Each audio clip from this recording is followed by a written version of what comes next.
मेरा नाम रानी है और यह कहानी मेरी जिंदगी के उस मोड़ की है जिसने मुझे जवानी की गहराई से बदल दिया। जब मैं छोटी थी तो जीवन एक खूबसूरत ख्वाब जैसा था। किताबों में खो जाना, दोस्तों के साथ हंसी मजाक करना और हर पल को जीने की आदत मेरी पहचान थी।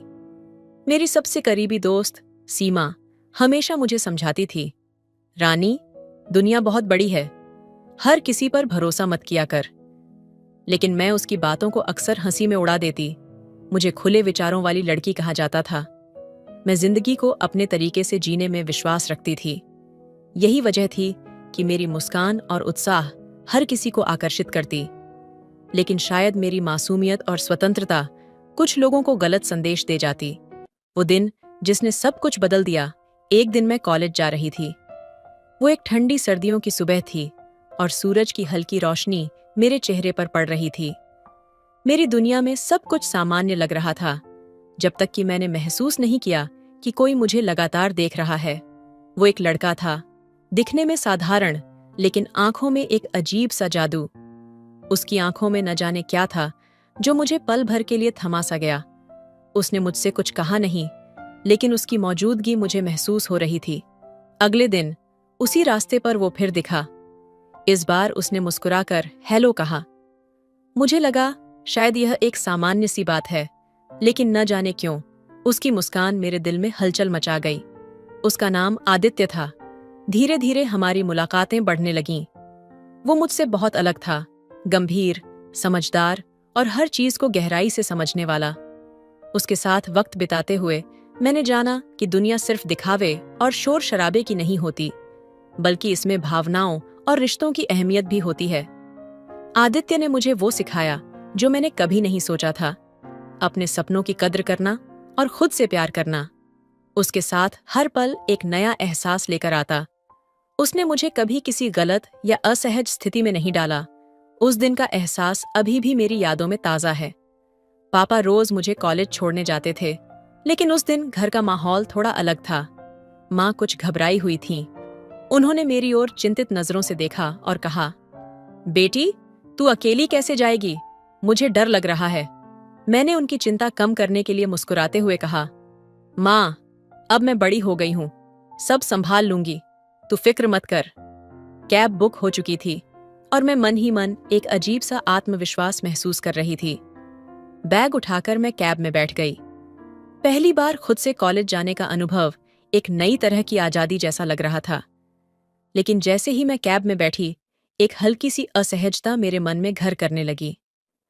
ड्राइवर की सीट के पास वाली जगह खाली थी और ना जाने क्यों मैंने सोचा कि वहां बैठना ज्यादा सही रहेगा। मैं आगे जाकर बैठ गई। उस दिन मैंने अपनी पसंदीदा छोटी स्कर्ट पहनी हुई थी।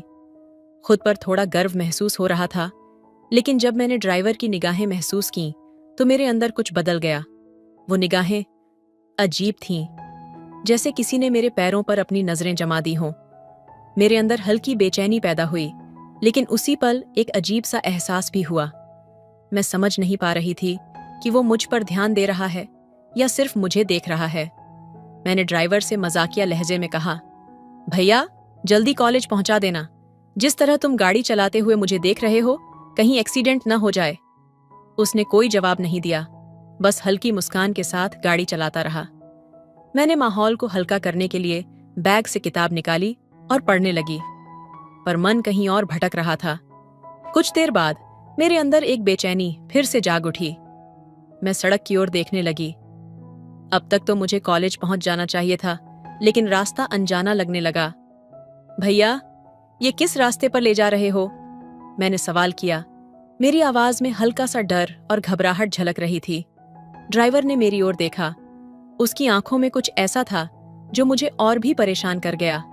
मैंने तुरंत अपने फोन की तरफ देखा, लेकिन हाथ कांप रहे थे। एक पल के लिए ऐसा लगा जैसे सब कुछ रुक गया हो। जैसे ही मैंने बाहर देखा, मेरा दिल धक धक करने लगा। यह सड़क मेरे कॉलेज के रास्ते की नहीं थी। घबराते हुए मैंने ड्राइवर से पूछा, भैया, ये कहाँ ले जा रहे हो? उसने हल्की आवाज में कहा, मैडम, सामने वाली सड़क पर बहुत ट्रैफिक था, इसलिए शॉर्टकट ले लिया। बस 10 मिनट में कॉलेज पहुंच जाएंगे, आप फिक्र मत करें। मैंने राहत की सांस ली और सोचा कि शायद मैं बेवजह परेशान हो रही हूं। फिर किताब उठाई और पढ़ने का नाटक करने लगी, लेकिन मेरा मन अब भी बेचैन था। 10 मिनट बीत गए और गाड़ी अचानक रुक गई। मैंने सोचा कि शायद कॉलेज आ गया। जल्दी जल्दी उतरने के लिए दरवाजा खोला, लेकिन जैसे ही बाहर कदम रखा, मेरी आंखें फटी की फटी रह गईं। ये तो कोई सुनसान जगह थी। दूर दूर तक न कोई इमारत थी, न कोई इंसान। दिल जोर जोर से धड़कने लगा। मैंने घबराते हुए ड्राइवर से कहा, भैया, ये कहाँ ले आए हो? यहाँ तो कोई कॉलेज नहीं है। ड्राइवर ने मेरी ओर बिना देखे गाड़ी स्टार्ट की और वहां से चला गया। उसने पैसे तक नहीं लिए। अब मैं अकेली उस वीरान जगह में खड़ी थी। डर ने मेरे पैरों को जकड़ लिया था। समझ नहीं आ रहा था कि क्या करूं और कहां जाऊं। तभी दूर से एक गाड़ी आती दिखी।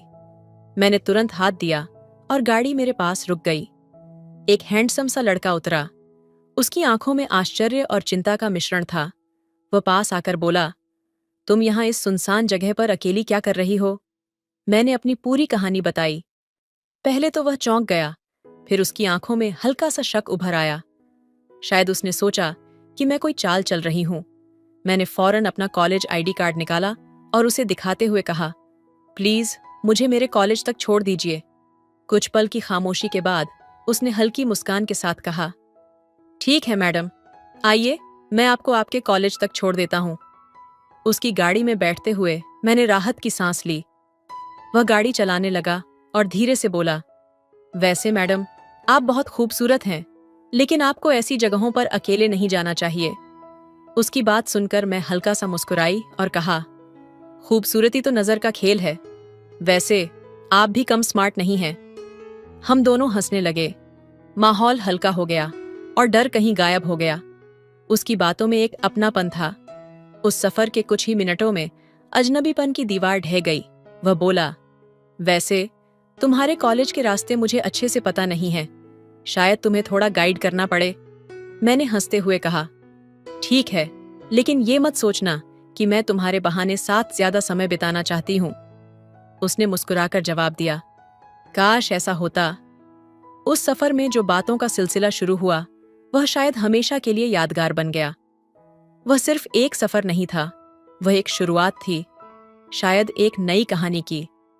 खूबसूरत लड़कियों का अकेले आना अक्सर सुरक्षित नहीं होता, उसने कहा। उसकी आवाज में चिंता और सुरक्षा का एक गहरा एहसास था।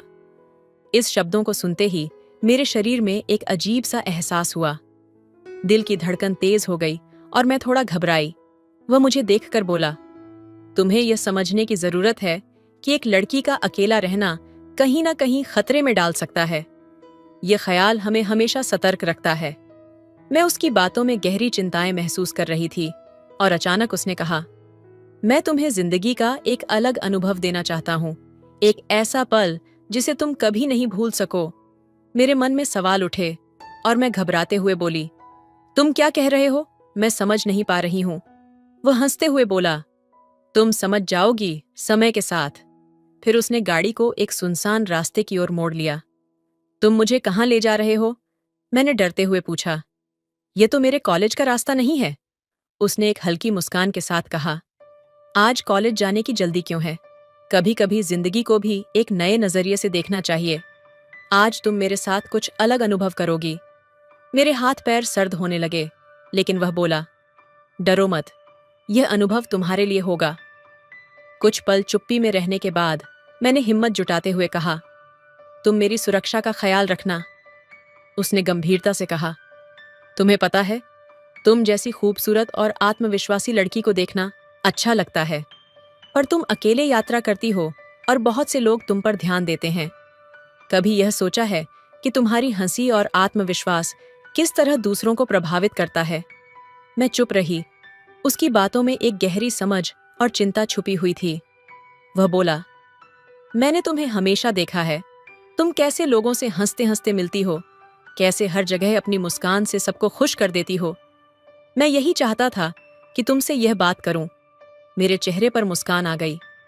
तुम सही कह रहे हो, मैंने धीरे से कहा। मैं अपनी दुनिया में खोई रहती हूं, लेकिन मुझे अब एहसास हो रहा है कि मेरे आसपास जो लोग हैं वे कितने महत्वपूर्ण हैं। उसने गाड़ी धीमे से रोकी और कहा, हमेशा याद रखना, तुम्हारी सुरक्षा सबसे पहले है। हर किसी को अपनी जिम्मेदारी समझनी चाहिए। तुम न सिर्फ खुद की, बल्कि दूसरों की भी प्रेरणा हो। हम दोनों ने एक दूसरे को देखा और उस क्षण में सब कुछ स्पष्ट था। उस दिन हमारे बीच एक नया विश्वास और समझ का रिश्ता बन गया, जो आगे की यात्रा में हमें मजबूत बनाएगा। गाड़ी धीमे धीमे चलती रही और माहौल में एक अजीब सी चुप्पी थी। उसकी बातों में एक गहरी चिंता थी, लेकिन उसकी आंखों में एक सहज सुकून भी था। मैंने महसूस किया कि जैसे जैसे हम आगे बढ़ रहे थे, मैं भी उस सुकून को महसूस करने लगी। उसकी मौजूदगी में एक अलग ही खिंचाव था, जो पहले कभी नहीं महसूस हुआ था। तुम्हें कभी नहीं लगता कि हम जो रोज करते हैं, वह सब कुछ कभी एक नई राह पर चलकर देखना चाहिए? उसने अचानक पूछा। उसकी आवाज में कुछ ऐसा था जो मुझे भीतर तक छू गया। मैंने थोड़ा सोचा और फिर धीरे से कहा, हाँ, कभी कभी लगता है कि हम एक ही रास्ते पर चलते चलते थक जाते हैं, लेकिन फिर भी उस रास्ते को छोड़ने का मन नहीं करता, क्योंकि वही रास्ता हमें जानता है, समझता है। उसकी आंखों में एक गहरी चमक आई। उसने गाड़ी को एक सुनसान जगह पर रोक दिया और फिर मेरी ओर देखा। तुम्हारे शब्दों में बहुत गहरी सच्चाई है, लेकिन क्या तुम यह महसूस करती हो कि कभी कभी हमें अपने जिंदगी के रास्ते को खुद ही चुनने का अधिकार होना चाहिए? मेरे दिल की धड़कन तेज हो गई। क्या वह मुझे कुछ और कहना चाहता था? क्या वह उस नए रास्ते की बात कर रहा था जहां मुझे उसके साथ जाने का ख्याल था? क्या तुम मुझे समझ पाई? उसने मेरी ओर देखा, जैसे वह चाहता हो कि मैं उसके दिल की बात समझूं। हाँ, मैंने धीरे से कहा, लेकिन कभी कभी डर भी होता है। डर ये सोचकर कि अगर हम नए रास्ते पर चल पड़े तो क्या होगा? क्या वह रास्ता हमें सही दिशा दिखाएगा? उसने एक हल्की सी मुस्कान के साथ कहा, डर ही हमें मजबूत बनाता है, और अगर हम डर के बिना आगे बढ़ते हैं तो हम जिंदगी के असली रंगों को कभी नहीं देख पाते। मैंने उसकी बातों को दिल से महसूस किया। उसकी सोच ने मुझे कुछ नया सोचने की प्रेरणा दी। वह मेरे लिए सिर्फ एक अनजान शख्स नहीं था, बल्कि वह एक ऐसा इंसान बन चुका था जो मेरे अंदर की खामोशियों को समझने लगा था। उसकी मुस्कान में एक गर्माहट थी, जैसे वह जानता था कि मैं अब उस रास्ते पर चलने के लिए तैयार हूं जो उसने मेरे लिए चुना था। क्या तुम मेरे साथ चलोगी? उसने मेरे चेहरे को ध्यान से देखा और उसके सवाल में एक गहरी उम्मीद थी, एक विश्वास कि मैं उसकी बातों को समझ रही थी। मेरे मन में कई सवाल थे, लेकिन उस वक्त कुछ और ही महसूस हो रहा था। एक अजीब सा खिंचाव, एक गहरी ललक, जैसे मैंने अपनी जिंदगी की पहली बार सही दिशा पाली हो। मैंने उसे देखा और धीरे से कहा, हाँ, मैं तुम्हारे साथ चलूंगी। उसने मेरी ओर देखा और फिर गाड़ी को स्टार्ट किया। रास्ता अब अजनबी नहीं लगता था। वह अब मुझे महसूस करा रहा था कि हम दोनों की राहें एक दूसरे से जुड़ी हैं और यह सफर एक नई शुरुआत है। हम दोनों के बीच अब खामोशी नहीं थी, बल्कि एक समझ और गहरी भावनाएं थीं। गाड़ी के भीतर जैसे हमारी दुनिया एक साथ घुल गई थी। वह धीरे धीरे मुझसे बात करता रहा, मेरी आंखों में एक अलग सा ताजगी और गहराई देख रहा था। तुम हमेशा इतनी आत्मविश्वासी और मजबूत रहती हो, उसने कहा, लेकिन मैं जानता हूं कि तुम्हारे भीतर एक कोमल दिल भी है जो कभी खुद को ज्यादा नहीं दिखाता। मैं उसकी बातों को सुनते हुए हल्की सी मुस्कुराई। तुम भी बहुत समझदार हो और यह शायद तुम्हारी सबसे बड़ी खूबसूरती है। गाड़ी अब एक खुले और सुनसान रास्ते पर चल रही थी और मैंने महसूस किया कि आज वह दिन था जब हम दोनों एक दूसरे के करीब आ रहे थे। हमारे बीच जो खामोश लम्हे थे, अब वो शब्दों में तब्दील हो चुके थे। उसकी आंखों में एक एहसास था और मेरे दिल में एक हल्की सी धड़कन, जैसे हमने एक दूसरे के दिलों को सही मायनों में महसूस किया हो। हम दोनों चुप रहे, लेकिन वह चुप्पी अब कुछ खास थी, सिर्फ हम दोनों के बीच, एक ऐसी चुप्पी जो शब्दों से कहीं अधिक गहरी थी। इस कहानी से हमें एक महत्वपूर्ण जीवन का संदेश मिलता है। सच्ची यात्रा वह नहीं होती जो हम भौतिक रूप से तय करते हैं, बल्कि वह होती है जो हम अपने भीतर करते हैं। जब हम जीवन के रास्ते पर अकेले चलते हैं तो हमें अक्सर डर और अनिश्चितता का सामना करना पड़ता है, लेकिन जब हम अपने डर का सामना करते हैं और नए रास्ते को अपनाने की हिम्मत जुटाते हैं, तब हमें जीवन की असली खूबसूरती और सच्चाई का एहसास होता है।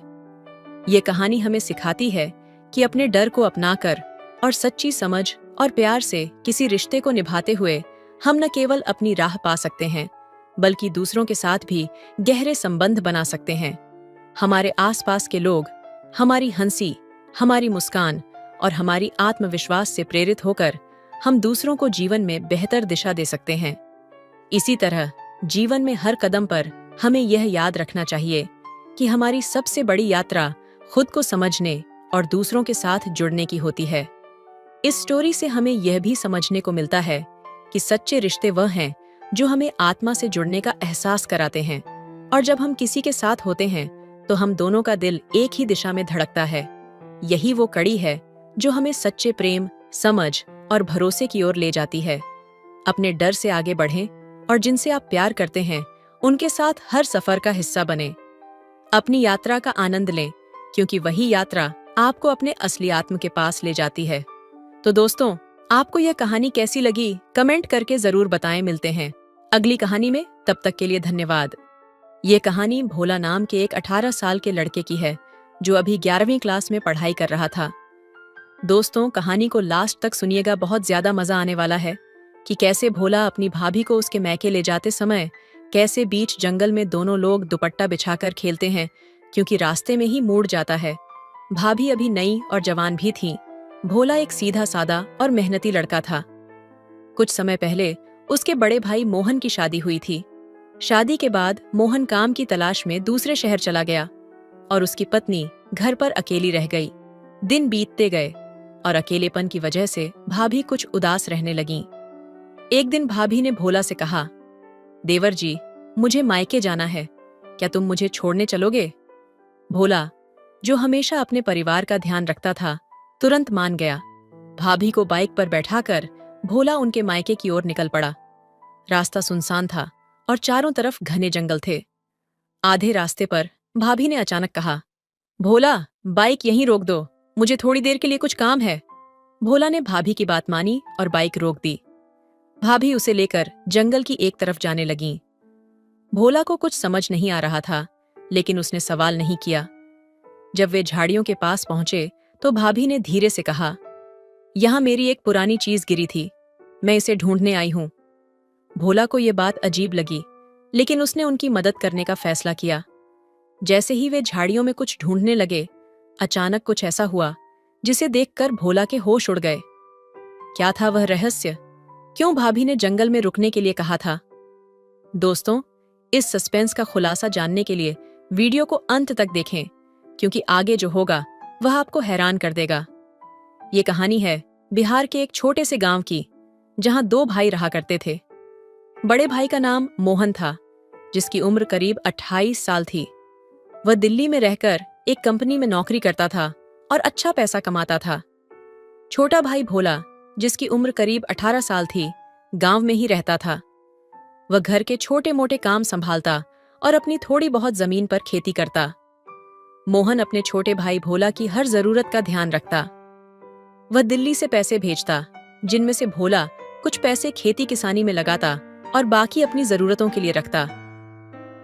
एक दिन की बात है, भोला के मामा अचानक उसके घर आते हैं। भोला मामा का स्वागत करता है। चाय नाश्ता करते हुए वे आपस में बातें करने लगते हैं। तभी मामा गंभीर होकर कहते हैं, भोला, तुम्हारा भाई मोहन अब जवान हो गया है, उसकी शादी के बारे में सोचना चाहिए। मैंने एक लड़की देखी है, पास के गांव की रहने वाली है, बहुत सुंदर, पढ़ी लिखी और समझदार है। मुझे लगता है वह मोहन के लिए बिल्कुल सही रहेगी। भोला थोड़ी झिझकते हुए कहता है, मामा जी, मैं तो छोटा हूं, इन बातों की ज्यादा समझ नहीं है। आप ही बड़े हैं, अगर आपको लगता है कि ये सही है तो आप बात आगे बढ़ा सकते हैं। लेकिन दोस्तों, आगे क्या हुआ? क्या मोहन इस रिश्ते के लिए तैयार हुआ? क्या भोला और उसके मामा की योजना सफल रही? या फिर इस कहानी में कोई ऐसा मोड़ आया जिसकी किसी ने कल्पना भी नहीं की थी? असली सच्चाई जानने के लिए देखिए हमारी पूरी कहानी। यह कहानी है 2 भाइयों और उनके मामा की, जो एक साधारण गांव में रहते थे। बड़े भाई मोहन 28 साल का दिल्ली में काम करता था और छोटा भाई भोला 18 साल का गांव में घर और खेती संभालता था। कहानी तब मोड़ लेती है जब भोला के मामा अचानक उससे मिलने आते हैं। बातचीत के दौरान मामा गंभीर स्वर में कहते हैं, भोला, तुम्हारा भाई अब शादी के लायक हो गया है। मैंने पास के गांव में एक लड़की देखी है। वह सुंदर, पढ़ी लिखी और समझदार है। मोहन के लिए बिल्कुल सही रहेगी। भोला थोड़ा झिझकते हुए कहता है, मामा जी, ये तो बड़े भैया का मामला है, आप उनसे ही बात कीजिए।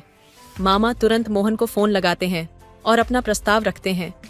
मोहन हंसते हुए जवाब देता है, मामा जी, अगर आपको लगता है कि यह सही है तो आप लड़की वालों से बात कर सकते हैं। मुझे आपकी पसंद पर भरोसा है। कहानी आगे बढ़ती है। मामा तुरंत लड़की के माता पिता से मिलने जाते हैं। लड़की का नाम अंजू है, 24 साल की, और गांव में अपनी सादगी और समझदारी के लिए जानी जाती है। मामा अंजू के परिवार से मोहन की तारीफ करते हैं। मेरा भांजा दिल्ली में नौकरी करता है और अच्छा कमाता है। वह बेहद समझदार और जिम्मेदार है। लड़की के माता पिता इस रिश्ते में दिलचस्पी दिखाते हैं और कहते हैं, पहले हम आपके भांजे से मिलना चाहेंगे। अगर हमें वह पसंद आए तो बात आगे बढ़ाएंगे। मामा तुरंत मोहन को फोन करके बुलाते हैं। मोहन अपने काम से छुट्टी लेकर घर आ जाता है। अब वह और मामा अंजू के घर जाने की तैयारी करते हैं। लेकिन क्या अंजू और उसके परिवार को मोहन पसंद आएगा? क्या यह रिश्ता बिना किसी रुकावट के तय हो जाएगा, या फिर इस कहानी में कुछ ऐसा होगा जो सभी को चौंका देगा? इस सस्पेंस का खुलासा जानने के लिए हमारी पूरी कहानी जरूर देखें। अगले भाग में हम आपको बताएंगे कि इस रिश्ते का अंजाम क्या हुआ। चैनल को सब्सक्राइब करें और बने रहें। दोस्तों, ये कहानी आगे बढ़ती है जब मोहन और अंजू का रिश्ता तय हो जाता है। लड़की वालों को मोहन का स्वभाव और काम पसंद आता है और वे इस रिश्ते को खुशी खुशी स्वीकार कर लेते हैं। शादी का दिन 2 महीने बाद वह खास दिन आता है जब मोहन दूल्हा बनता है और बारात लेकर अंजू के घर पहुंचता है। शादी का माहौल खुशनुमा होता है। बारातियों का स्वागत धूमधाम से किया जाता है। फिर मोहन और अंजू की शादी पूरे रीति रिवाजों के साथ हो जाती है। अंजू मोहन की दुल्हन बनकर उसके घर आती है। पहली रात जब मोहन अपनी पत्नी के कमरे में जाता है और उसका घूंघट उठाता है तो वह उसकी खूबसूरती देखकर मंत्रमुग्ध हो जाता है। दोनों एक दूसरे से बातचीत करते हैं, अपने जीवन के अनुभव साझा करते हैं और धीरे धीरे एक दूसरे के करीब आते हैं। 1 महीने का सुखद समय बीत जाता है। इसी बीच एक दिन मोहन को कंपनी से फोन आता है। फोन पर उसका मैनेजर कहता है, मोहन, कंपनी में एक जरूरी काम आ गया है, तुम्हें तुरंत वापस आना होगा। अगर तुम नहीं आए तो तुम्हारी नौकरी खतरे में पड़ सकती है। मोहन यह बात अंजू को बताता है। वह थोड़ा चिंता में पड़ जाता है, लेकिन अंजू समझदारी से जवाब देती है, अगर कंपनी ने अर्जेंट बुलाया है तो तुम्हें जाना चाहिए। काम सबसे जरूरी है, मैं यहाँ सब संभाल लूंगी। मोहन अपनी पत्नी की बात से सहमत होकर अपना सामान पैक करता है और अगले दिन दिल्ली की ओर रवाना हो जाता है। लेकिन दिल्ली जाने के बाद क्या मोहन का काम आसानी से पूरा हो गया? क्या अंजू ने अकेले अपने नए घर को संभाल लिया, या फिर इस कहानी में कोई ऐसा मोड़ आने वाला है जो इन दोनों के जीवन को बदल कर रख देगा? इस सस्पेंस का जवाब जानने के लिए जुड़े रहिए और पूरी कहानी देखें। अगले भाग में आपको यह जानने को मिलेगा कि आगे क्या हुआ। दोस्तों, ये कहानी एक दिलचस्प मोड़ लेती है। जब मोहन अपने काम के सिलसिले में दिल्ली चला जाता है तो अंजू को उसके बिना कुछ दिन अकेलापन महसूस होने लगता है। एक दिन भोला अपनी भाभी अंजू से कहता है, भाभी जी, आप इतनी उदास क्यों हो? क्या बात है? क्या आपको भैया की याद आ रही है? अंजू मुस्कुराते हुए कहती है, नहीं देवर जी, ऐसा कुछ नहीं है। भैया से मेरी रोज बात होती है, सब कुछ ठीक है। समय बीतता है और 1 महीने बाद अंजू के मायके से एक फोन आता है। फोन पर बताया जाता है कि अंजू की मां की तबीयत अचानक खराब हो गई है और उसे अपनी मां के पास जाना होगा। अंजू तुरंत भोला से कहती है, देवर जी, मेरी मां की तबीयत खराब हो गई है, मुझे वहां जाना है, क्या आप मेरे साथ चलेंगे? भोला बिना किसी हिचकिचाहट के कहता है, भाभी जी, बिल्कुल, मैं आपको लेकर चलता हूं। भोला अपनी भाभी अंजू को बाइक पर बैठाकर उसकी मां के घर की ओर रवाना हो जाता है। रास्ते में एक होटल पड़ता है और भोला बाइक रोकते हुए कहता है, भाभी जी, मुझे थोड़ा भूख लग रही है, क्यों ना हम यहाँ रुककर थोड़ा नाश्ता करें, फिर आराम से चलेंगे। अंजू हंसते हुए कहती है, ठीक है देवर जी, थोड़ी देर आराम कर लेते हैं। ये दोनों होटल के अंदर जाते हैं और एक टेबल पर बैठकर नाश्ता करते हैं। भोला 2 समोसे मंगवाता है और दोनों साथ में नाश्ता करते हैं। फिर वे अपनी यात्रा जारी रखते हैं। लेकिन क्या अंजू की माँ की तबीयत सच में खराब थी या फिर इसके पीछे कोई गहरी वजह थी? क्या अंजू और भोला के बीच इस सफर में कुछ ऐसा घटने वाला था जो पूरी कहानी का रुख बदल दे? इस सस्पेंस को जानने के लिए जुड़े रहिए। हम आपको बताएंगे कि आगे क्या हुआ। जब और थोड़ी दूरी पर ये दोनों पहुंचते हैं तो रास्ते में एक सुनसान जंगल आता है। चारों ओर झाड़ियां होती हैं। अब अंजू अपने देवर भोला से कहती है कि देवर जी, तुम बाइक यहीं पर रोक लो, मुझे थोड़ी देर के लिए यहाँ पर काम है। अब भोला अपने मन में सोचता है, इन झाड़ियों में भाभी को आखिर क्या काम हो सकता है? फिर भी वह बाइक रोक लेता है। अंजू नीचे उतर जाती है और भोला से पूछता है, भाभी जी, तुम्हें अचानक यहाँ क्या काम हो सकता है? अंजू जवाब देती है, देवर जी, मुझे इन झाड़ियों के बीच में थोड़ा सा काम है, हम दोनों को वहां जाना होगा। भोला अंजू की बात मान जाता है और दोनों वहां पर चलते हैं। थोड़ी देर बाद भोला अंजू से फिर पूछता है, भाभी जी, यहाँ तुम्हें क्या काम करना है? अंजू समझाते हुए कहती है, देवर जी, मैं बस तुमसे कुछ बातें करना चाहती हूँ। मैं चाहती हूँ कि तुम मेरे साथ थोड़ा समय बिताओ। भोला अब समझ जाता है और दोनों एक दूसरे के साथ कुछ वक्त बिताते हैं। थोड़ी देर बाद वे दोनों थक कर बैठ जाते हैं और फिर भोला अपनी भाभी को लेकर उसकी माँ के घर चला जाता है। अंजू अपनी बीमार माँ को देखकर चिंतित हो जाती है और कहती है, माँ, तुम समय पर दवाई नहीं ले रही हो, तुम समय पर खाना नहीं खा रही हो, इसीलिए तुम बीमार हो रही हो। फिर वह अपनी माँ से कहती है, मैं तुमसे मिलने के लिए आई हूँ, लेकिन ज्यादा समय नहीं रुक सकती क्योंकि मुझे कल सुबह अपने ससुराल जाना होगा। उसकी माँ कहती है, ठीक है बेटा, कोई बात नहीं, तुम यहाँ तक आई हो, मेरे लिए यही काफी है। अगले दिन सुबह भोला अपनी भाभी को बाइक पर बैठाकर घर वापस चला जाता है। अंजू ने भोला से जो समय बिताया उसमें वह खुश थी और यह एक सामान्य रिश्ते का हिस्सा था जहां दोनों एक दूसरे के साथ समय बिताते थे। अब दोनों नियमित रूप से एक दूसरे से संवाद करते थे और एक दूसरे की मदद करते थे। समय के साथ अंजू ने एक बच्चे को जन्म दिया। मोहन, जो दिल्ली से वापस घर आ गया था, अपनी पत्नी के साथ रहने लगा। जीवन में कई बार लोग अपनी इच्छाओं और जरूरतों के लिए अन्य लोगों से सहायता लेते हैं। अंजू ने अपनी कठिनाइयों को हल करने के लिए अपनी मदद के लिए अपने परिवार के सदस्य का सहारा लिया। हालांकि यह स्थिति जटिल थी और उसे अपने जीवन में जिम्मेदारियों को समझने की आवश्यकता थी। मोहन अपने बच्चे से बहुत प्यार करता था और उसने उसे अपना बच्चा समझा। हालांकि वह यह भी जानता था कि जीवन में चीजें कभी-कभी उम्मीद के मुताबिक नहीं होतीं।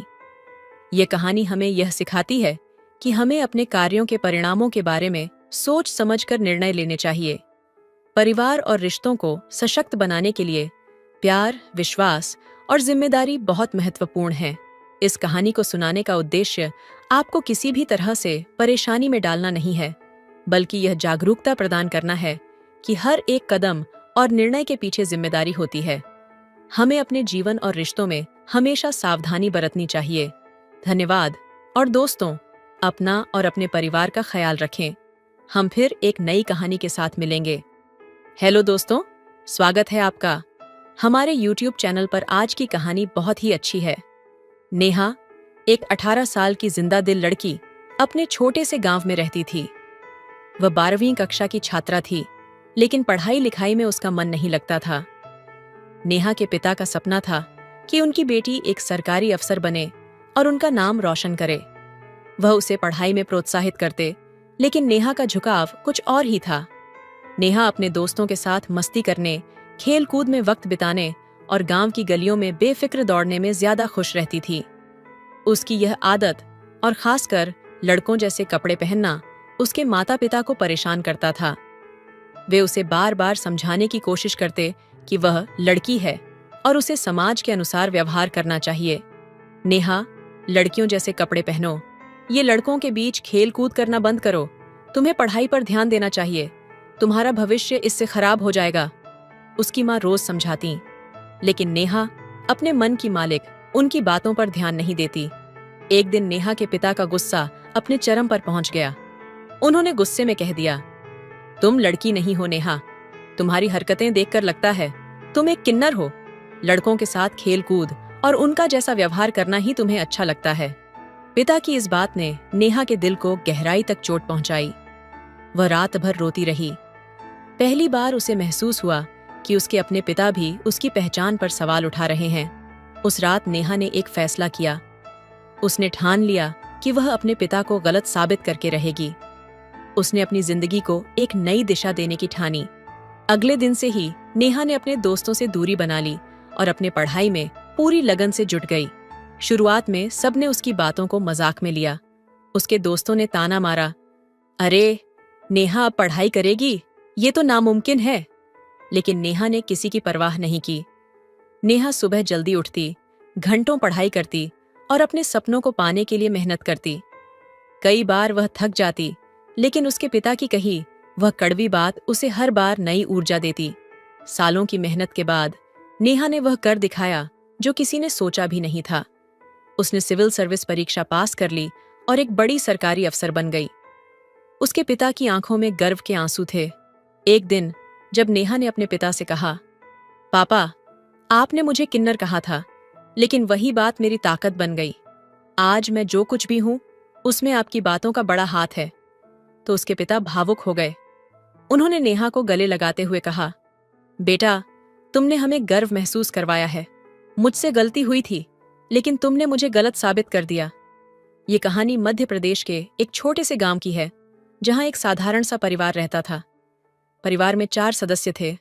पिता रघुवीर, जो मेहनती किसान थे, उनकी पत्नी सुशीला, एक समर्पित गृहिणी, और उनके 2 बच्चे, बड़ी बेटी नेहा और उसका छोटा भाई अंशु।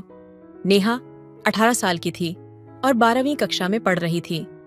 उसके पिता का सपना था कि वह अपनी बेटी को पढ़ा लिखा कर एक सम्मानित सरकारी अफसर बनाए। उन्होंने अपने जीवन की हर छोटी बड़ी खुशी को ताक पर रखकर यह सपना देखा था। लेकिन नेहा का मन पढ़ाई में नहीं लगता था। उसके हर विषय में नंबर कम आते थे और वह बार बार असफलताओं का सामना करती थी। नेहा का स्वभाव उसके माता पिता के लिए हमेशा चिंता का विषय रहा। वह लड़कों की तरह कपड़े पहनती, उन्हीं के साथ खेलती और उन्हें अपना साथी मानती। गांव के लोग और समाज के पुराने विचार रखने वाले लोग नेहा के इस व्यवहार को टेढ़ी नजरों से देखते थे। नेहा के माता पिता को यह सब सहन करना पड़ता, लेकिन वे उसे बार बार समझाने की कोशिश करते।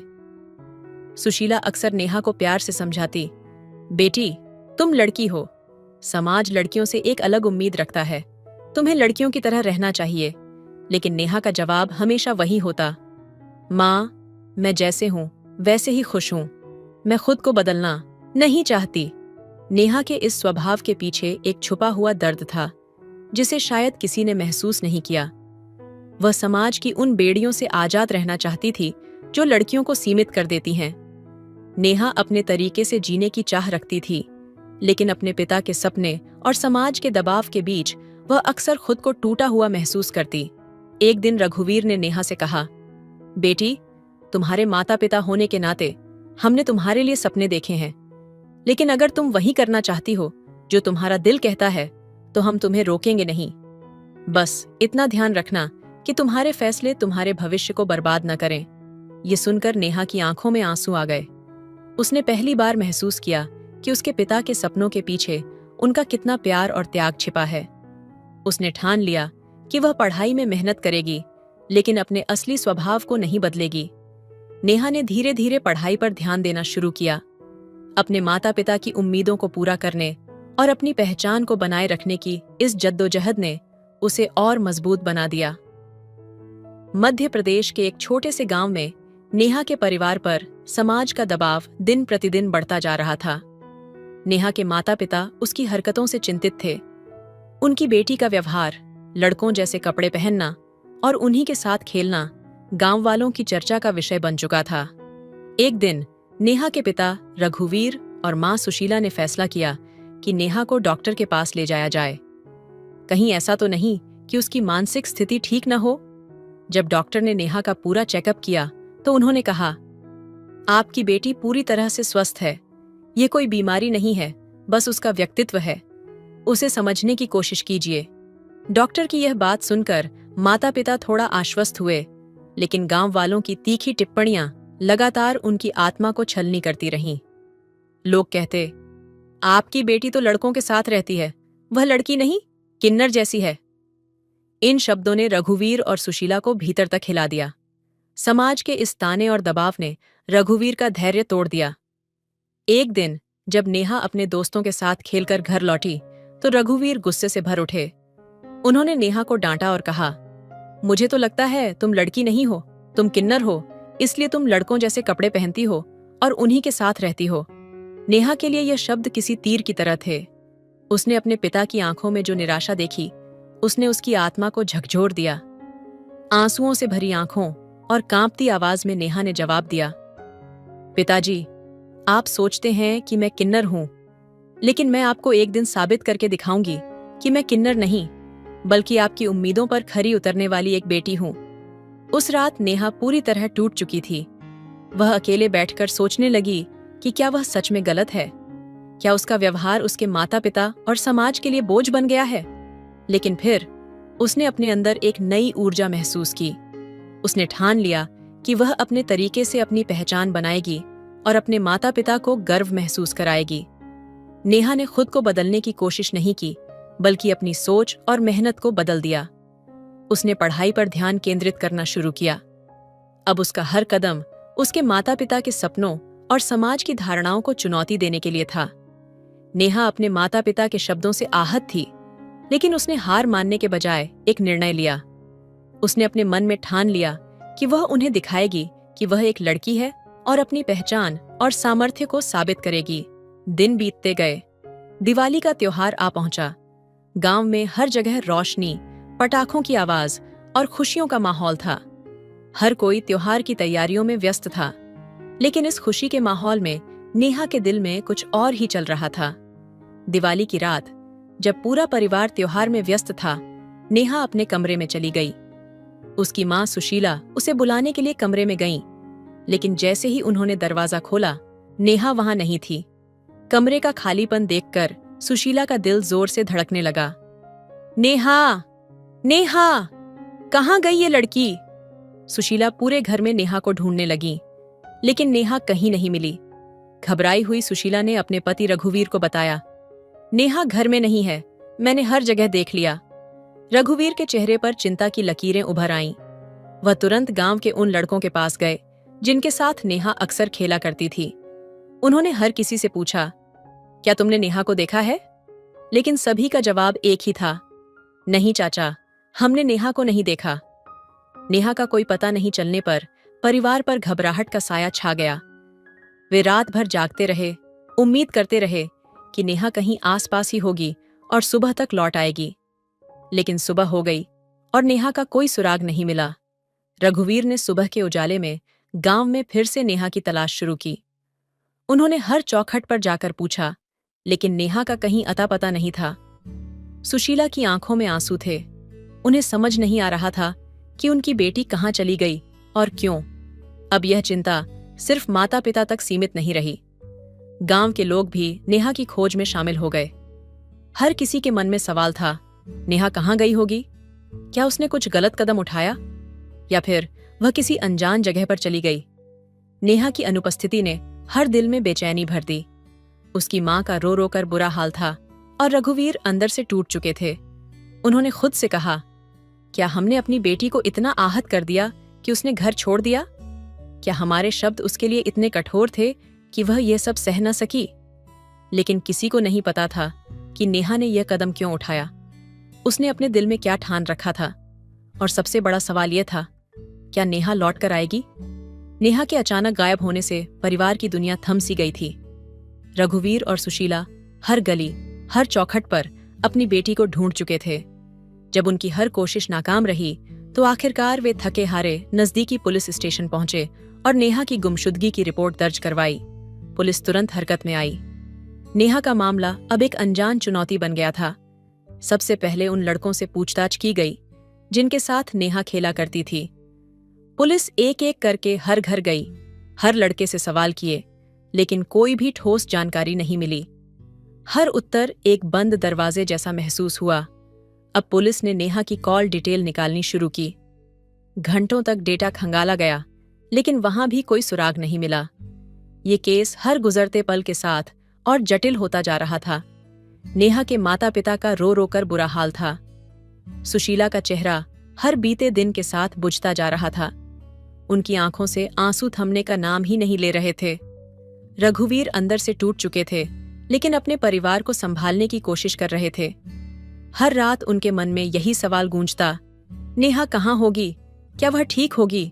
क्या हमने ही उसे इतना आहत कर दिया कि वह हमें छोड़कर चली गई? 1 हफ्ता गुजर गया। पुलिस पूरी ताकत के साथ नेहा की तलाश में जुटी रही, लेकिन हर दिशा में सन्नाटा ही था। उसके माता पिता की उम्मीदें अब धीमी पड़ने लगी थीं। आखिरकार जब वे दोबारा पुलिस स्टेशन पहुंचे तो वहां के दारोगा ने कहा, जब आपकी बेटी का कोई सुराग मिलेगा तो हम आपको तुरंत सूचित करेंगे। ये शब्द सुनकर भी उनका दर्द कम नहीं हुआ। नेहा का घर लौटने का इंतजार करते हुए 1 और महीना बीत गया। हर गुजरते दिन के साथ उनका दुख गहराता गया। रघुवीर रातों को जागते हुए अपनी बेटी की तस्वीर देखते और सोचते, क्या हमसे कोई गलती हो गई? क्या हमने कभी उसकी बातों को समझने की कोशिश नहीं की? सुशीला के लिए हर सुबह एक नई तकलीफ बन चुकी थी। वह दरवाजे पर बैठी रहती, हर गुजरते इंसान की तरफ उम्मीद भरी नजरों से देखती, जैसे वह कोई खबर लेकर आएगा, लेकिन कोई नहीं आता। इस पूरे समय पुलिस की टीमें हर दिशा में नेहा की तलाश कर रही थीं। गांव और उसके आसपास के इलाकों को खंगाला जा चुका था, लेकिन नेहा का कोई सुराग नहीं मिला। माहौल अब केवल डर और दुख से भरा हुआ था। नेहा की अनुपस्थिति ने घर और गांव दोनों पर एक स्याह छाया डाल दी थी।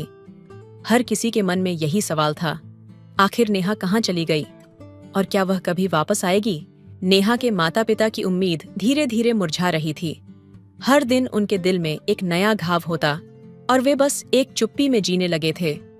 रघुवीर और सुशीला हर दिन अपनी बेटी की यादों में खो जाते। एक बार फिर वे पुलिस स्टेशन पहुंचे, लेकिन उनकी उम्मीदें बहुत कम हो चुकी थीं। दारोगा साहब, रघुवीर ने गहरी निराशा के साथ पूछा, क्या हमारी बेटी का कोई सुराग मिला? दारोगा साहब ने धीरे से सिर हिलाया। मुझे अफसोस है, लेकिन आपकी बेटी का कुछ भी पता नहीं चला। हम पूरी कोशिश कर रहे हैं, लेकिन अब तक कोई जानकारी नहीं मिल पाई है। दिन धीरे धीरे महीने और फिर महीने सालों में बदल गए। 6 महीने का वक्त बीत गया। एक दिन फिर से रघुवीर और सुशीला पुलिस स्टेशन गए, जहां उन्होंने उम्मीद के साथ दारोगा साहब से पूछा, क्या अब तक हमारी बेटी का कोई पता चला है? दारोगा साहब की आवाज में एक ठंडापन था। आपकी बेटी का केस अब हम बंद कर चुके हैं। फाइल को बंद कर दिया गया है। रघुवीर और सुशीला की आंखों में आंसू थे, लेकिन उनके पास और कोई जवाब नहीं था। वे चुपचाप स्टेशन से बाहर आ गए, मानो उनकी दुनिया पूरी तरह से थम सी गई थी। उन्होंने सोचा, क्या अब हमें इसे भूल जाना चाहिए? घर लौटते हुए उनके कदम भारी थे। 1 साल गुजर गया और नेहा की यादें धीरे धीरे एक दर्द बनकर उनके दिल में बस गई थीं। लेकिन यह क्या? एक दिन एक चमत्कार हुआ। रघुवीर और सुशीला घर के आंगन में खड़े थे, जब उनकी नजरें अचानक दरवाजे पर पड़ीं। उनका दिल धड़कने लगा जब उन्होंने देखा एक लड़की जिसे वे पहचानते थे अचानक उनके सामने खड़ी थी। उनकी बेटी नेहा, जो 1 साल से खो गई थी, अब उनके सामने खड़ी थी। नेहा के हाथ में 1 महीने का बच्चा था और उसके पास एक लड़का भी खड़ा था। यह दृश्य उनके दिलों में एक तूफान सा लाया। सुशीला के होंठ कांपने लगे। वह दौड़ी और नेहा को अपनी बाहों में भर लिया, लेकिन फिर उसकी आंखों में सवाल था, बेटा, ये सब क्या हो रहा है? नेहा की आंखों में एक दर्द और गम था, जैसे वह किसी गहरी जिंदगी की सच्चाइयों से जूझ रही हो। उसने धीरे से अपनी मां की ओर देखा और कहा, मां, मैं वो नहीं कर पाई जो आप चाहते थे। उसकी आवाज में ऐसी टूटन थी जिसे सुनकर सुशीला का दिल और भी ज्यादा टूट गया। वह नेहा को समझने की कोशिश करती है, लेकिन वह भी यह समझ नहीं पा रही थी कि उसकी बेटी ने ऐसा कदम क्यों उठाया। नेहा चुपचाप खड़ी रही, अपनी दुनिया में खोई हुई। वह इस वक्त तक नहीं समझ पाई थी कि जिस रास्ते पर वह चली थी वह उसकी पहचान और आत्मसम्मान को किस हद तक बदल चुका था। नेहा अपनी मां के पास खड़ी थी। उसकी आंखों में गहरी उदासी थी, जैसे उसके दिल के कई राज अब सामने आने वाले हों। उसने धीमे से कहा, माँ, पापा ने एक बार मुझे कहा था कि मैं लड़की नहीं हूं। उन्होंने कहा था कि मैं तो किन्नर हूं और इसीलिए मैं लड़कों के साथ रहती हूं, लड़कों जैसे कपड़े पहनती हूं। वह शब्द मेरे दिल में गहरे उतर गए थे। नेहा की आवाज में दर्द था, लेकिन साथ ही एक ठान लिया हुआ जज्बा भी। मैंने यह साबित करने के लिए यह कदम उठाया कि मैं एक लड़की हूं और मुझे किसी के समझाने की जरूरत नहीं है। उसकी मां की आंखों में आश्चर्य और गुस्सा था, लेकिन वह चुप थी। नेहा ने जारी रखा, यह बच्चा मेरा है और यह लड़का, ये मेरा पति है। मैंने उससे कोर्ट मैरिज की है। उसकी मां ने देखा, यह सच था। उसने बच्चे को अपनी गोद में उठा लिया और उसकी आंखों में आंसू थे, लेकिन इन आंसुओं में अब सच्चाई और प्यार था। बेटा, मुझे तुमसे कोई शिकायत नहीं है, मां ने धीरे से कहा। तुमने जो भी किया वह तुम्हारा अधिकार था, लेकिन मुझे यह सोचने का मौका दो, तुम दोनों को हम अपना लेंगे। नेहा ने अपनी मां के शब्दों को सुना और उसकी आंखों में एक सुकून आ गया। वह बहुत समय से यही सुनना चाहती थी, लेकिन यह सुनकर उसकी पूरी दुनिया बदल गई थी। उसने एक गहरी सांस ली और अपनी मां के पास बैठ गई। नेहा के पिता की आंखों में अब आंसू थे। वह अपने ही किए पर पछता रहे थे। वह अपनी बेटी के पास आकर खड़े हो गए और उनकी आवाज कांप रही थी। बेटा, मुझे माफ कर दो। मैंने बिना वजह तुम्हारे ऊपर शक किया। मैं जानता हूं कि तुम्हारे साथ ऐसा करना नहीं चाहिए था। नेहा ने एक पल के लिए अपने पिता की ओर देखा और फिर उसकी आंखों में समझ और ममता का एक अदृश्य बंधन बन गया। पापा, मुझे अब भी आप पर यकीन है। आप मेरी दुनिया हो और मैं हमेशा आपकी बेटी रहूंगी। हम सब एक साथ हैं, यही काफी है, उसकी मां ने कहा और नेहा को अपने गले से लगा लिया। लेकिन इस घटना के बाद एक सवाल अब भी बाकी था। क्या यह समाज कभी अपने बच्चों को बिना किसी दबाव या शक के देख पाएगा? क्या हम कभी उन शब्दों के असर को समझ पाएंगे जो हम अपने बच्चों पर बिना सोच समझ के कहते हैं? इस कहानी का उद्देश्य यही है कि कभी भी किसी के प्रति शक और अनावश्यक दबाव न डालें, क्योंकि आप नहीं जानते कि आपकी एक छोटी सी बात किसी के दिल में क्या असर डाल सकती है और वह क्या कदम उठा सकता है जो आपके लिए शायद समझ में ना आए, लेकिन उसकी जिंदगी के लिए अहम हो। यह कहानी हमें कई महत्वपूर्ण बातें सिखाती है जो हमारे जीवन में सकारात्मक बदलाव ला सकती हैं। इन सिक्खों को संक्षेप में इस प्रकार समझा जा सकता है, अपनी पहचान को स्वीकारें। कहानी यह बताती है कि हर व्यक्ति की अपनी एक अलग पहचान होती है, जिसे हमें समझने और स्वीकारने की आवश्यकता है। नेहा ने अपनी पहचान के साथ संघर्ष किया, लेकिन जब उसने खुद को स्वीकार किया तो उसकी जिंदगी में शांति और समझ आई। हमें अपनी असलियत को समझने और उसे स्वीकारने का साहस रखना चाहिए। समाज के दबाव से ऊपर उठें। समाज के बनाए गए नियम और धारणाओं से परे जाकर हमें खुद की शर्तों पर जीने का हक है। किसी को भी यह अधिकार नहीं है कि वह हमें हमारी पहचान और जीवन के तरीके को लेकर जज करे। हमें खुद पर यकीन रखना चाहिए और अपनी राह खुद चुननी चाहिए। परिवार का समर्थन और प्यार। इस कहानी में परिवार का प्यार और समर्थन सबसे महत्वपूर्ण था। जब नेहा के माता पिता ने अपनी बेटी को बिना शर्त स्वीकार किया तो वह अपनी जिंदगी को सही दिशा में आगे बढ़ा पाई।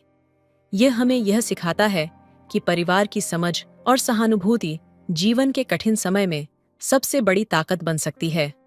माफी और समझ की अहमियत। नेहा के पिता ने अपनी बेटी से माफी मांगी और अपनी गलतियों को स्वीकार किया। यह दिखाता है कि माफी मांगना और अपने कार्यों के लिए जिम्मेदारी लेना किसी भी रिश्ते को मजबूत बनाता है।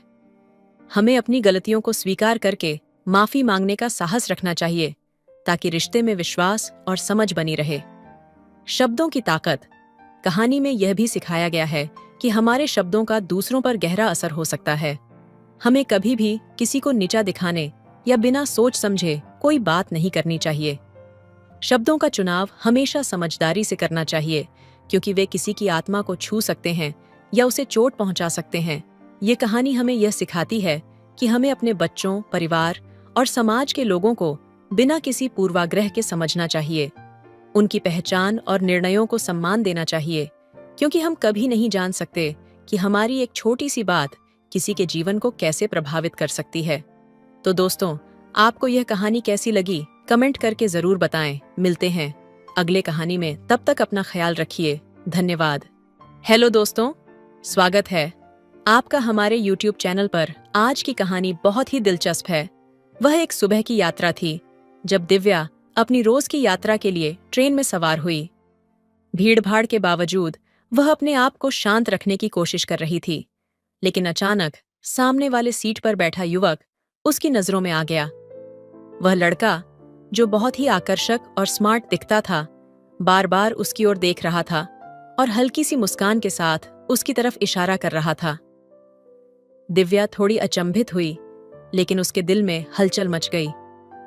उसकी मुस्कान ने जैसे उसे जादू सा किया था।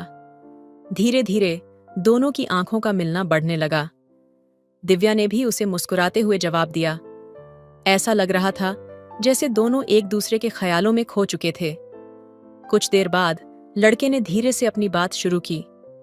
क्या आप अक्सर इस रूट पर सफर करती हैं? दिव्या ने सिर झुकाते हुए हल्के से कहा। जी हाँ, रोज। लेकिन आप? मैं भी रोज ही आता हूं, लेकिन आज आपका चेहरा कुछ खास लग रहा था, लड़के ने कहा, और उसकी आंखों में एक चमक थी, जैसे वह सच में कुछ महसूस कर रहा हो। इस छोटे से संवाद ने दोनों को और करीब ला दिया। बातें धीरे धीरे बढ़ने लगीं। ट्रेन के हर स्टेशन पर उनकी मुलाकात और बातचीत गहरी होती जा रही थी।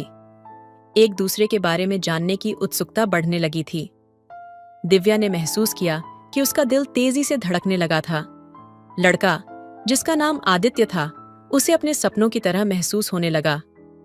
क्या आप जानते हैं, कभी-कभी हमें अपनी जिंदगी के सबसे खूबसूरत लम्हे अचानक ही मिल जाते हैं, आदित्य ने मुस्कुराते हुए कहा।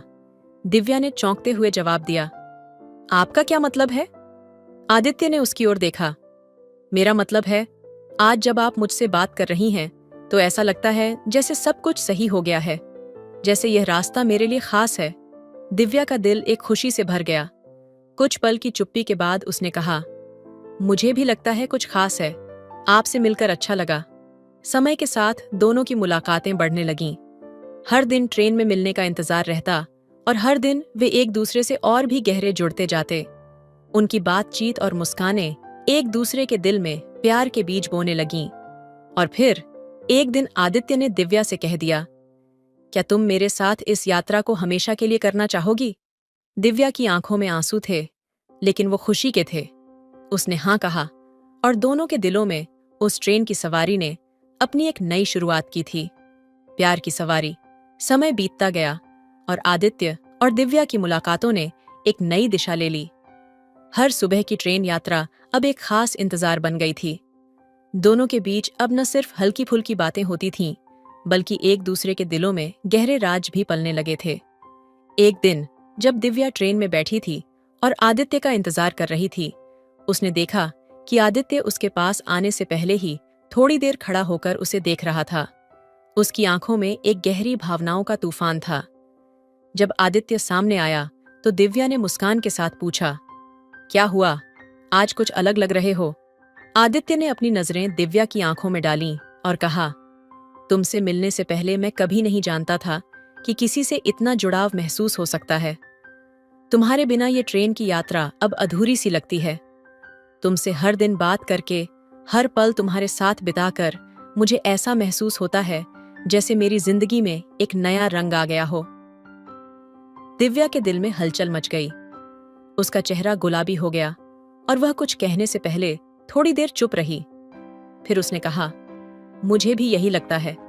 तुम्हारे साथ ये सफर और भी खूबसूरत लगने लगा है। जैसे हमारी बातें, हमारी मुस्कान, सब कुछ बहुत खास है। आदित्य ने उसकी बातों को महसूस किया और बिना कुछ कहे उसने दिव्या का हाथ अपने हाथों में ले लिया। दिव्या के दिल की धड़कनें तेज हो गईं। उसका मन कह रहा था कि वह आदित्य के साथ हमेशा के लिए इस सफर पर जाना चाहती है, लेकिन वह डर भी रही थी। डर था कि क्या यह प्यार सच में हमेशा के लिए रहेगा। आदित्य ने दिव्या के हाथों को कसकर पकड़ा और कहा, दिव्या, मैं जानता हूं कि तुम डर रही हो, लेकिन मैं तुमसे एक वादा करता हूं, मैं तुमसे कभी दूर नहीं जाऊंगा। जितनी गहराई से तुम मुझसे जुड़ी हो, मैं भी तुम्हारे साथ उतनी ही गहराई से जुड़ चुका हूं। हम दोनों के बीच यह प्यार, ये रिश्ते की बंधन, ये सफर कभी खत्म नहीं होगा। दिव्या ने उसकी आंखों में गहराई से देखा और धीरे से कहा, मैं भी यही चाहती हूं आदित्य, इस प्यार को हमेशा के लिए महसूस करना। फिर एक दिन आदित्य ने दिव्या को एक खास जगह पर ले जाने का फैसला किया। ट्रेन के सफर के बाद वह उसे एक पार्क में ले गया, जहां दोनों शांत वातावरण में एक दूसरे के साथ समय बिता सकते थे। आदित्य ने दिव्या के सामने घुटने टेकते हुए कहा, दिव्या, क्या तुम मेरी जिंदगी का हिस्सा बनोगी? क्या तुम मेरे साथ हमेशा के लिए इस सफर पर चलोगी? दिव्या की आंखों में आंसू थे, लेकिन यह खुशी के आंसू थे। उसने हाँ कहा और आदित्य के गले लग गई। उस पल में दोनों का प्यार और भी गहरा हो गया।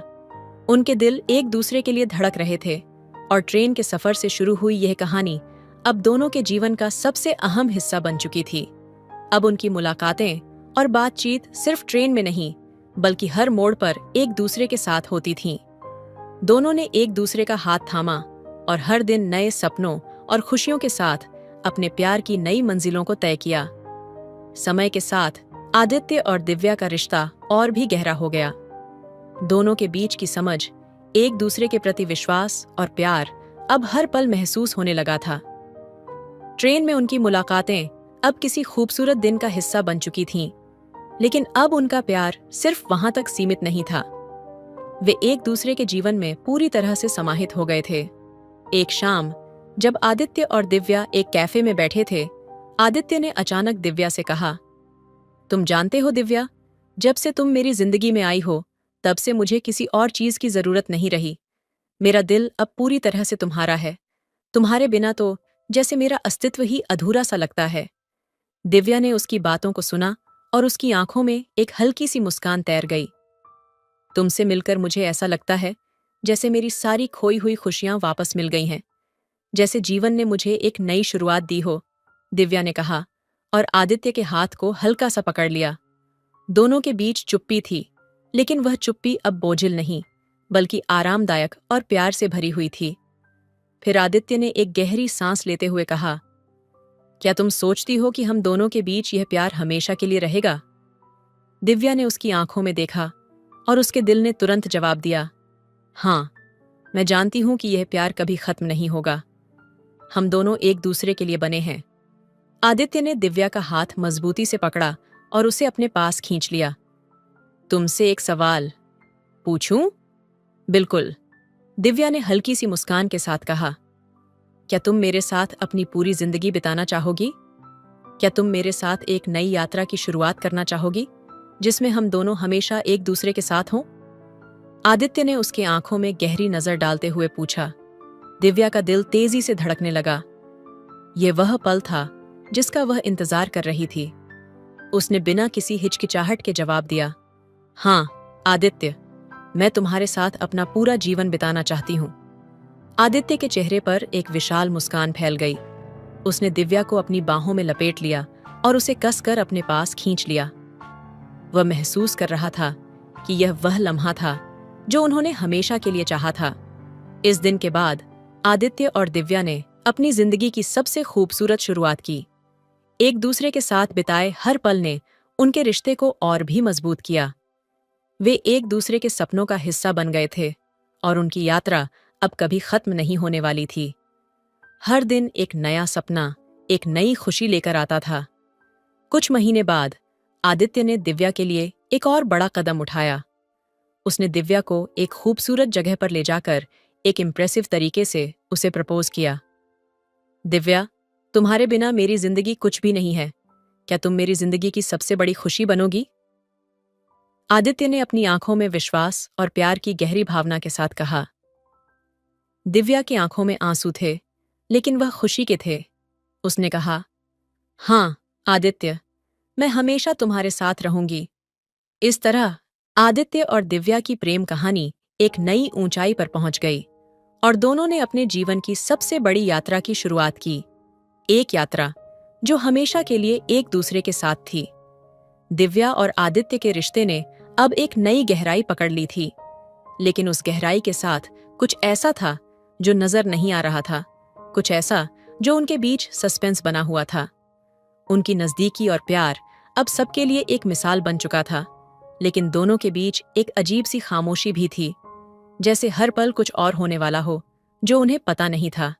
एक शाम जब आदित्य और दिव्या समुद्र के किनारे अकेले बैठे थे, दोनों की आंखों में एक अजीब सी बेचैनी थी। समुद्र की लहरों की आवाज, जो कभी उन्हें शांति देती थी, अब एक नई बेचैनी पैदा कर रही थी। आदित्य ने अचानक दिव्या का हाथ पकड़ा और उसकी आंखों में गहरी नजर डालते हुए कहा, दिव्या, मैं तुमसे कुछ बेहद महत्वपूर्ण बात करना चाहता हूं। दिव्या ने उसकी ओर देखा। उसकी आंखों में एक सवाल था। क्या हुआ आदित्य? तुम इतने गंभीर क्यों हो? आदित्य के चेहरे पर एक हल्का तनाव था। वह कुछ कहने के पहले बहुत देर तक चुप रहा। फिर उसने कहा, मैं चाहता हूं कि तुम जानो, तुम्हारे साथ बिताए गए हर पल ने मुझे अपने बारे में बहुत कुछ सोचने पर मजबूर किया है। मैं तुमसे बहुत प्यार करता हूं, लेकिन अब मैं यह भी महसूस करता हूं कि हमारी जिंदगी के कुछ ऐसे पहलू हैं जिन्हें हमें अभी तक सामने नहीं लाया है। दिव्या ने उसकी ओर ध्यान से देखा। वह जानती थी कि आदित्य की भावनाएं सच्ची हैं, लेकिन उसकी बातों में एक रहस्य भी था। क्यों? क्या ऐसा कुछ है जिसे तुम मुझसे छुपाना चाहते हो? दिव्या ने धीमे से पूछा। आदित्य ने सिर झुकाते हुए कहा, नहीं दिव्या, ऐसा नहीं है, पर कुछ बातों को हमें एक साथ सुलझाना होगा। कुछ चीजें हैं जो हमारे रिश्ते को एक नए मोड़ पर ले जा सकती हैं। उसकी आवाज में गहरी चिंता थी, जैसे वह किसी अनजानी परेशानी का सामना कर रहा हो। क्या तुम मुझे बताओगे? दिव्या की आंखों में सच्ची चिंता थी और उसकी आवाज में एक गहरी आत्मीयता थी। उसने आदित्य के हाथ को कसकर पकड़ा, जैसे उसे टूटने से बचाना चाहती हो। आदित्य ने एक गहरी सांस ली। दिव्या, मैं जो कुछ भी कह रहा हूं वह मेरे दिल से निकल रहा है। मैं चाहता हूं कि तुम मुझे समझो। मेरे जीवन में एक रहस्य है जिसे मैंने कभी तुमसे साझा नहीं किया। ये कुछ ऐसा है जो मेरे अतीत से जुड़ा है और जो अगर तुम जानोगी तो शायद तुम्हें बहुत बुरा लगेगा। दिव्या की धड़कन तेज हो गई। उसकी आंखों में सवाल थे, लेकिन उसे महसूस हुआ कि यह वह पल है जब आदित्य को पूरी तरह से समझना और स्वीकारना होगा। तुम मेरे लिए जितने महत्वपूर्ण हो, उतने ही मेरे लिए तुम्हारे राज भी हैं। अगर तुम चाहो तो मैं तुम्हारे साथ मिलकर हर चुनौती का सामना करूंगी। आदित्य की आंखों में एक कशमकश थी। तुम सच में मुझे समझने के लिए तैयार हो? आदित्य ने पूछा, जैसे वह यह जानना चाहता हो कि दिव्या को उसकी कमजोरियों का सामना करने के लिए तैयार किया जा सकता है। हमने मिलकर बहुत कुछ पार किया है आदित्य।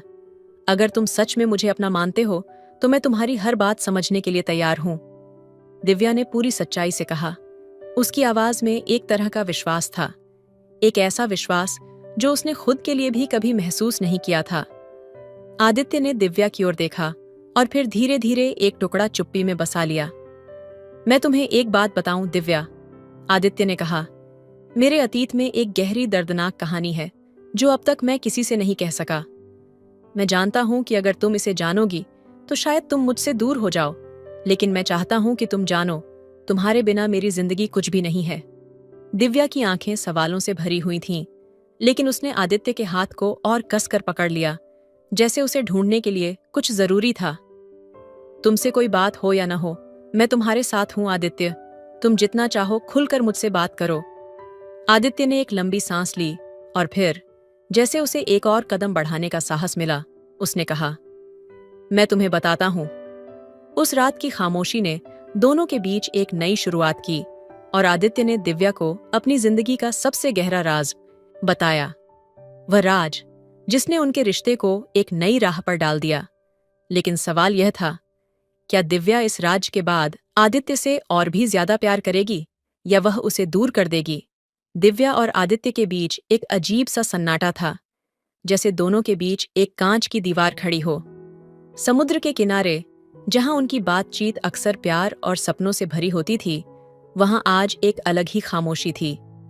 आदित्य के शब्दों ने जैसे हवा में एक नई हलचल पैदा कर दी थी। वह पहले कभी ऐसा गंभीर नहीं था। दिव्या के दिल की धड़कन तेज हो गई थी और एक अजीब सा सस्पेंस उसकी आत्मा में गहरे उतरने लगा था। आदित्य ने एक और लंबी सांस ली। फिर उसकी आंखों में कुछ छुपा हुआ था, कुछ ऐसा जिसे वह कभी जाहिर नहीं करना चाहता था, लेकिन आज वह उसे खोलने के लिए मजबूर था। दिव्या, उसने धीरे से कहा, मुझे तुमसे एक बहुत बड़ी बात करनी है जो मैंने कभी किसी से नहीं साझा की। तुमसे यह कहना मेरे लिए सबसे कठिन होगा, लेकिन अब मैं खुद को इससे जुदा नहीं रख सकता। दिव्या ने उसकी बातों को गंभीरता से सुना और फिर पूछा, क्या है आदित्य? क्या तुम मुझसे कुछ छुपा रहे हो? आदित्य ने एक पल के लिए अपनी नजरें झुका ली, फिर एक गहरी सांस लेकर कहा, मेरे अतीत में कुछ ऐसा है जो मेरी पूरी जिंदगी बदल चुका है, और मैं डरता हूं कि अगर तुम इसे जानोगी तो तुम मुझसे दूर चली जाओगी। दिव्या ने उसके शब्दों को पूरी तरह से समझने की कोशिश की। उसकी आवाज में न सिर्फ प्यार था, बल्कि एक गहरी चिंता भी थी। आदित्य, हम दोनों ने एक दूसरे से बहुत कुछ सीखा है। तुम्हारा अतीत तुम्हारा हिस्सा है, और मैं चाहती हूं कि तुम मुझे अपनी पूरी कहानी बताओ, ताकि हम दोनों एक दूसरे को सही से समझ सकें। आदित्य ने कुछ देर चुप रहकर उसकी ओर देखा, जैसे वह खुद को तैयार कर रहा हो। फिर उसने धीरे से कहना शुरू किया, दिव्या, मैं कभी वह आदमी नहीं था जो तुम्हें अब नजर आता है। मैं एक बेहद मुश्किल और खतरनाक दुनिया से निकला हूं, और कभी सोच भी नहीं सकता था कि मेरा जीवन इतना बदल जाएगा। मैं एक ऐसे काम में शामिल था जिसे मैं अपनी जिंदगी का सबसे बड़ा अंधेरा मानता था। दिव्या की आंखों में सवाल था, लेकिन उसकी आवाज में एक विश्वास था। क्या तुम मुझे यह सब समझा रहे हो आदित्य? क्या तुम एक बार फिर वही सब कर रहे हो? आदित्य ने उसके सवाल का जवाब देने से पहले एक लंबी खामोशी बनाई। नहीं दिव्या, मैं अब वह आदमी नहीं हूं। वह सब खत्म हो चुका है। लेकिन जब मैं तुम्हारे पास आया तो मुझे लगा जैसे मैं अपने अतीत को छोड़ चुका हूं, और तुम ही मेरी नई शुरुआत हो। दिव्या को अब समझ में आ रहा था कि आदित्य की चुप्पी में कितनी गहरी तड़प और दर्द था। तुम्हारा अतीत तुम्हारे साथ रहेगा आदित्य, लेकिन वो अतीत कभी भी तुम्हारी जिंदगी में वापसी नहीं करेगा, क्योंकि तुम अब मेरे साथ हो और हम दोनों का भविष्य एक साथ है। आदित्य ने उसकी बातों को महसूस किया और फिर उसे अपनी ओर खींच लिया। दिव्या, क्या तुम सच में मेरे साथ इस अंधेरे अतीत को अपने जीवन का हिस्सा बनाओगी? हम दोनों का भविष्य साफ है आदित्य, और हम दोनों ने अपने अतीत से निकलकर एक नई शुरुआत की है। हम जो भी करेंगे हम एक दूसरे के साथ करेंगे। दिव्या ने ठान लिया और उसके गले लग गई। लेकिन कहानी यहां खत्म नहीं होती। ठीक उसी वक्त आदित्य के फोन की घंटी बजी। एक अनजाना नंबर था। आदित्य ने बिना किसी सवाल के फोन उठाया, और जैसे ही वह सुनने लगा उसका चेहरा सफेद पड़ गया। क्या? ये कैसे हो सकता है? उसने बुदबुदाया। दिव्या ने घबराई हुई आवाज में पूछा, क्या हुआ आदित्य? तुम ठीक हो? आदित्य ने फोन रखते हुए धीरे से कहा, दिव्या, वह अतीत अब वो मेरे पीछे नहीं छोड़ेगा, और मुझे लगता है वह हमारे पास आ रहा है। दिव्या का दिल तेजी से धड़कने लगा। वह समझ गई कि आदित्य का अतीत सिर्फ उसका नहीं, अब उनका भी हिस्सा बनने वाला था, और अब उन्हें इस खतरनाक अतीत से लड़ना था। लेकिन क्या वे साथ मिलकर इस अतीत को मात दे पाएंगे? क्या उनका प्यार इस संकट से पार पा सकेगा? यह एक ऐसा सवाल था जिसका जवाब उन्हें खुद ही ढूंढना था। कहानी अब एक नई दिशा में मोड़ लेने वाली थी, और दोनों के लिए यह सबसे कठिन लेकिन रोमांचक सफर था। तो दोस्तों, आपको यह कहानी कैसी लगी कमेंट में जरूर बताएं।